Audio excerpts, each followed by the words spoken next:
Muy buenos días, mis amados. Hoy continuamos entonces con el estudio de las fiestas judías. En la primera parte conocimos las 4 primeras fiestas, que fue la fiesta de la Pascua, que se divide en tres, que es Pascua, panes sin levadura y gavillas como primicia. Entonces en la primera parte conocimos que Jesucristo es ese Cordero de Dios que quita el pecado del mundo. En los panes sin levadura, que Jesucristo es sin pecado, sin mancha, y en las gavillas, que Jesucristo resucitó como primicias de los que resucitaremos después de él. En la fiesta de Pentecostés vimos el derramamiento del Espíritu Santo. La iglesia de Jesucristo nació en este día con el derramamiento del Espíritu Santo. Se comenzó a cumplir la profecía que está en Joel 2:28, cuando dijo que derramaría de su Santo Espíritu sobre toda carne. Esta fiesta simboliza el principio de la cosecha divina de almas que Dios está salvando en el mundo.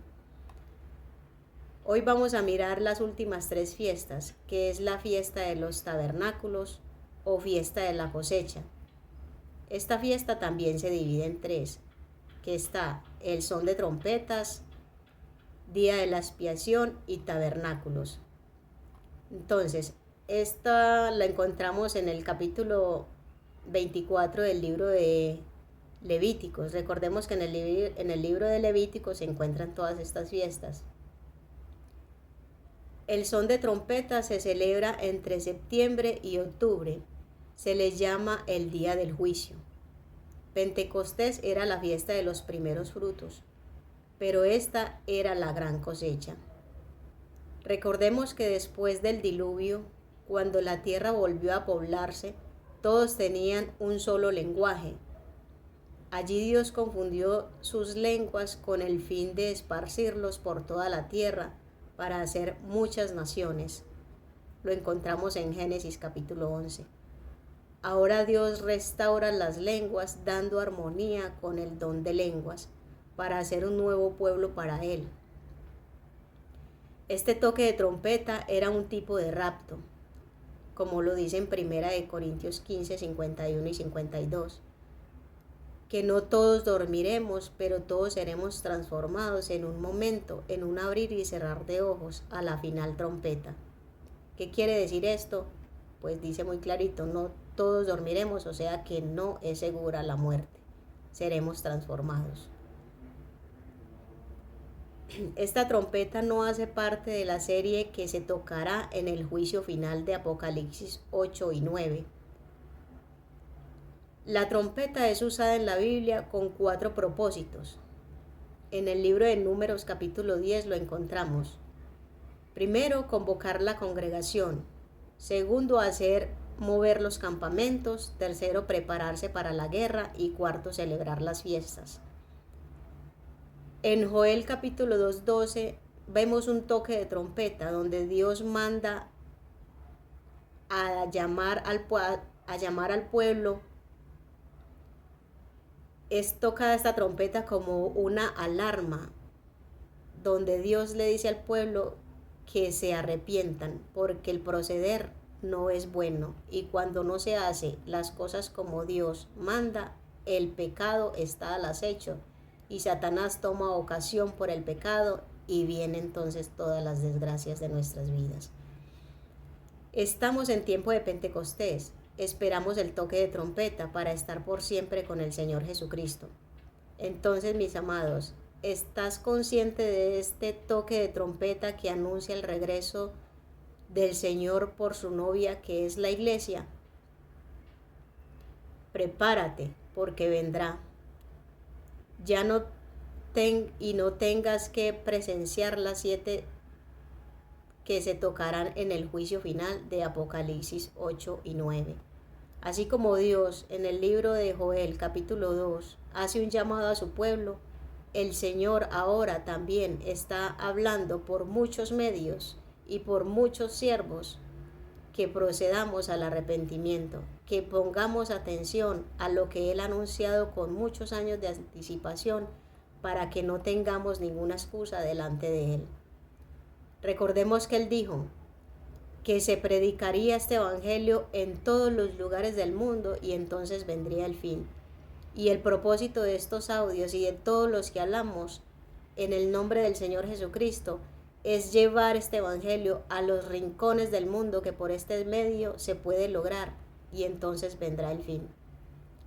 Ahora miremos el día de la expiación, otra fiesta.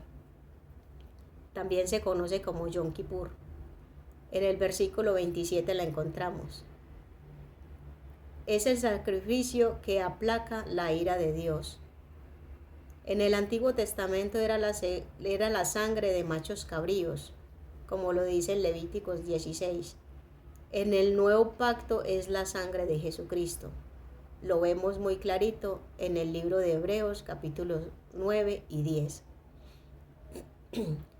Cristo cumpliría las demandas de Dios, o sea, la muerte del pecador.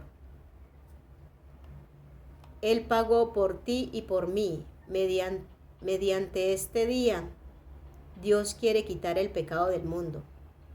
Esto solo ocurrirá al regreso del Señor Jesucristo. Ahora estamos en la fiesta de Pentecostés, que es celebrada con panes leudados. Lo vemos en el libro de Levíticos, capítulo 23, versículo 17. Recordemos que la levadura es símbolo de pecado, es decir, inflados, siervos inflados. Por eso hay tantas doctrinas, que no quiere decir religiones, porque Dios no es religión, Dios es una relación con Él. Las religiones son inventadas por el mismo demonio, por el mismo diablo para dividir. Las doctrinas son aquellas que se ven en muchas iglesias, que uno se debe vestir de tal manera, que de otra manera, que debe comer esto, que no debe comer esto, que debe participar en esto, que no. Entonces, esas son las doctrinas. Dios previó el pecado en la iglesia, como lo denunció que habrían de haber divisiones. ¿Qué se ve en la iglesia? Críticas, murmuraciones, desamor, indiferencia y múltiples formas de levadura que soplan la masa, sin que lleguemos a la unidad del conocimiento de Dios. ¿Por qué no llegamos a la unidad? Porque prima en nosotros el ego, la arrogancia y la altivez, cuando debe primar es la voluntad de Dios. ¿Qué es lo que Dios quiere? ¿Qué es lo que Dios pide? Y esto lo encontramos en su palabra. Ahora somos contaminados, tentados o influenciados por el mundo, la carne y el diablo. Pero Dios manda que huyamos de la corrupción que hay en el mundo.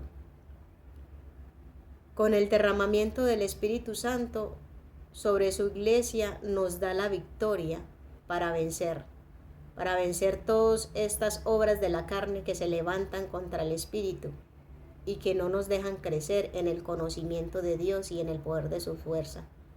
Esforcémonos en su gracia, su poder nos capacita para lograrlo. ¿Quieres disfrutar del poder de Dios? Sed santos porque yo soy santo, dice el Señor.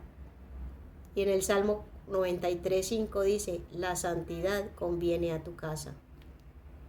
Ahora miremos la fiesta de los tabernáculos, o Sukkot. Esta se celebra en el mes de Tirsí, entre septiembre y octubre.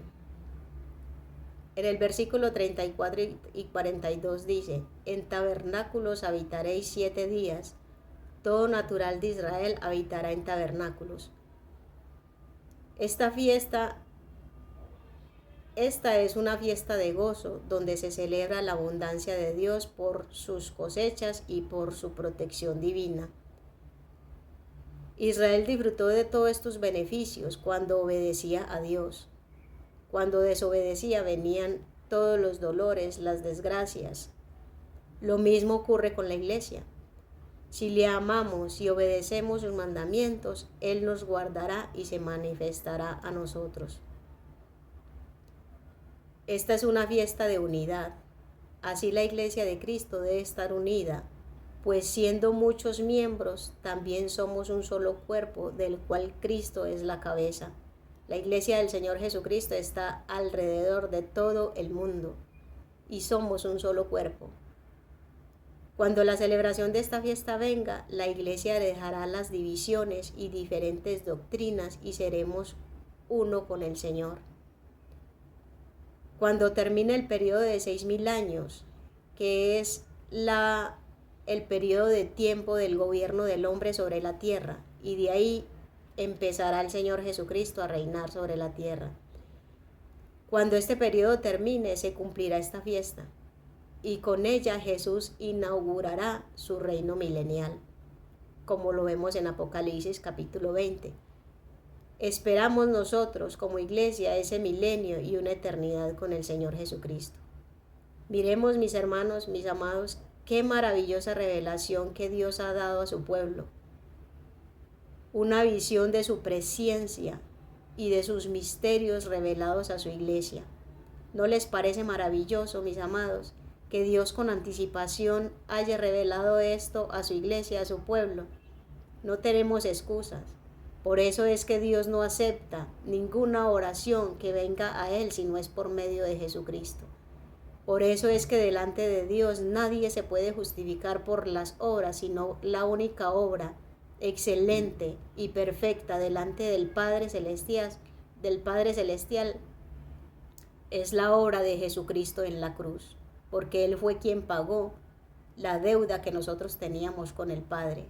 Él pagó por nosotros. Él, ese Cordero, sin pecado, sin mancha, sin ninguna deuda, se hizo pecado por nosotros, para reconciliarnos con el Padre. Limpiémonos, pues, de toda contaminación de carne, fornicación, adulterio, porque Dios, ¿qué es lo que pide el Señor de nosotros? Que seamos santos, porque Él es santo. Y de espíritu, de brujería, santería, limpiémonos de todas estas cosas, porque Jesucristo es el que nos puede librar de las acechanzas y de las mentiras, del engaño de Satanás. Porque somos templo de Dios, somos ese tabernáculo donde Dios viene a vivir en nosotros. Bendito sea el Señor nuestro Creador de los cielos y la tierra, que nos bendijo con tan grande bendición. Mis amados, no desechemos pues esta bendición tan grande, porque no hay otra oportunidad ni de otra manera que podamos tener paz para con Dios. Bendiciones y feliz día.